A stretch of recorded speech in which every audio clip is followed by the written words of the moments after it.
mga ka-Antrip, good evening po sa ating lahat. Welcome back again to our channel. Kumusta po kayo? Kung bago ka lang po sa channel na ito at hindi pa nakapag-subscribe, pakiclick naman please ang subscribe button at pakiclick na rin po yung notification bell, yung bell, para po mag-pop up sa inyo kapag may bago po tayo na-upload na video.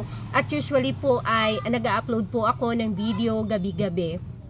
Ayan, pasuyo na rin please pa-subscribe po ng bago nating YouTube channel, Anbailio Vlogs, at ang ating pong Facebook page ay Ka-Antrip Vlogs. So, ayan, shout out sa BY2 Motorcycle Parts and Accessories sa Silay, Negros Occidental. Hello po sa inyong lahat dyan. Shout out po sa inyo. Kumusta po ba ang inyong gross ng 2024? So, welcome 2025 na tayo ngayon.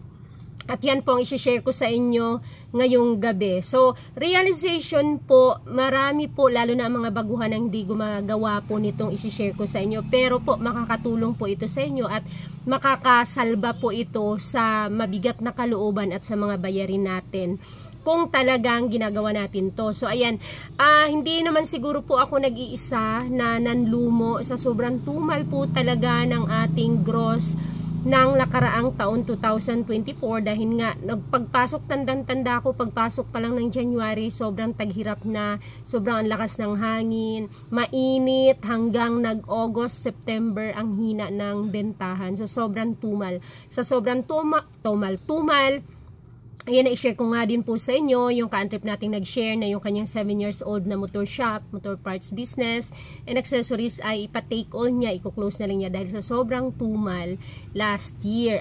Kaya nag-decide siya. So ngayon mga Ka-Antrip, sa totoo lang, pagdating kasi sa mga bayarin ng ating mga taxes, pag-renewhan, ang binabasihan po talaga ng pag-compute is lagi yung gross ng previous year. Halimbawa, magre-renew tayo ngayon 2025. Yung gross ng 2024 natin, doon magbe-base ng i-compute sa atin para sa ating mga tax payment. So, ayan mga Ka-Antrip.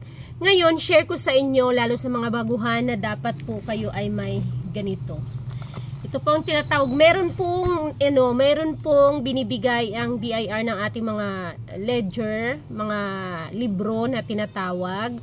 So, kung hindi pa po kayo mayroon nun, ay at least po dapat meron kayong kahit na daily sales record book lang. Kasi, halimbawa po tulad niyan, ang mga binabayaran po natin, tumataas po kasi yan taon-taon, nag-i-increase. Magkano ba ang ini-increase ng mga tax payments natin taon-taon? Halos 15 to 20%. Ngayon mga Ka-Antrip, let's say for example, last year, 2023, ito yung halimbawang na-declare mo na gross mo for the 2024. Or nung 2024, ito yung na-declare mo ng 2023 kasi maganda ang gross mo. Biglang sobrang tumal nung 2024. Ngayon, pag-renew mo ng 2025, since wala kang mga records na kung gaano kababa ang tinumal ng iyong business, wala ka pong proof sa City Hall or sa munisipyo na talagang sobrang tumal ng iyong business nung previous year na yon, nung iyong i-renew. Ngayon, kung wala ka pong wala kang halimbawa proof, wala kang record, talagang pa-increase nga po ng pa-increase yung ating mga taxes. So ngayon, halimbawa po may incident na wala kang mga record. Ngayon pag sa gross, kukumputan ka. Pag compute sa'yo, kung wala kang masabi, syempre doon yan sa pinaka-standard. What if yung gross na yun na ipapataw sa'yo ay hindi ka pala umabot ng ganun dahil nga sa sobrang tumal at yung previous year na yun pala ang dami mong close. Halimbawa, in 1 year, halos nag-close ka ng halos isang buwan. Hindi sa tuloy-tuloy. Halimbawa, sa isang buwan may 1 week ka.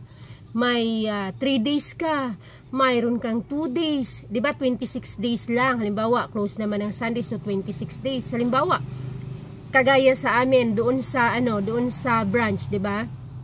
May pagkakataon, may month na 7 days close kasi nung nagbakasyon kami. So walang naiwan doon, sarado ang bantay doon. Dito ko kasi pinapabantay pag wala kami. Every may mga okasyon, sarado doon. Every may puntahang ganito, sarado doon kasi bantay doon dito. So ilang days yun yung sarado na wala kang benta nun, 'di ba?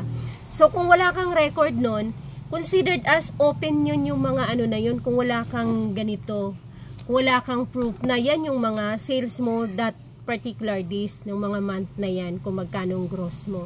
So at least ma-minimize siya.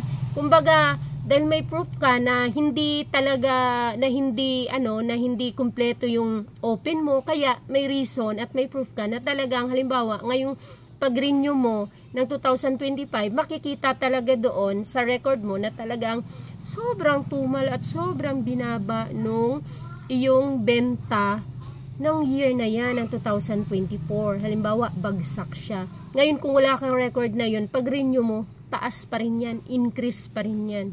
Pataas doon yung gross mo ng 2024, pag-renew mo ng 2025, kung wala kang record, tataas yan. Tataasan nila yan.